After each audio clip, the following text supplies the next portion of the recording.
Noong Enero 1959, siyam na veteranong hiker mula sa Ural Polytechnic Institute ang nagpunta sa isang skiing expedition. Bata sila, malalakas at handa sa lahat ng panganib. Pero makalipas ang ilang araw na walang balita, hindi na sila nakauwi. Nagpadala ng search and rescue team at doon nila natagpuan ang isang tanawin na parang bangungot.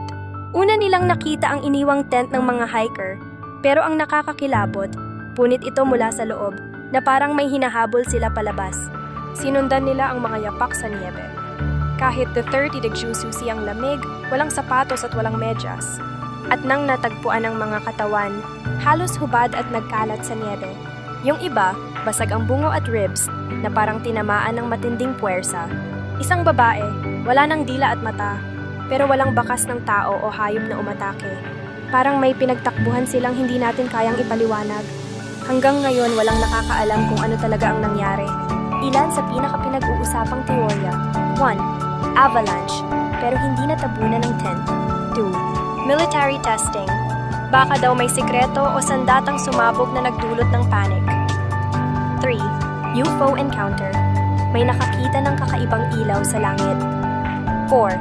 Unknown creature. Sabi ng iba, baka yeti o nilalang na hindi natin kilala.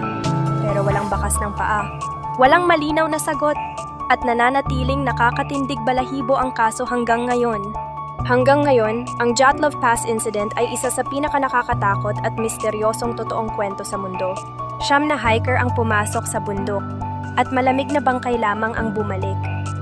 Kalaban ba nila ang kalikasan? Isang tao? O isang bagay na hindi kayang ipaliwanag ng siyensya? Noong Enero 1959, siyam na veteranong hiker mula sa Ural Polytechnic Institute ang nagpunta sa isang skiing expedition. Bata sila, malalakas at handa sa lahat ng panganib.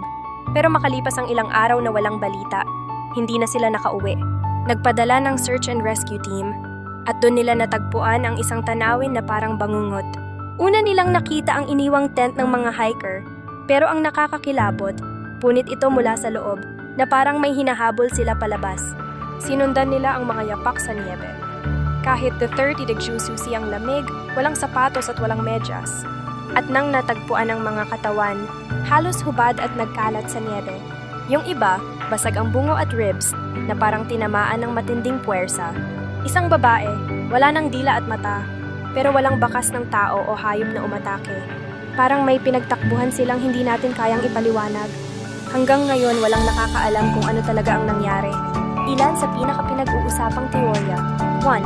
Avalanche, pero hindi natabunan ng tent. 2. Military testing.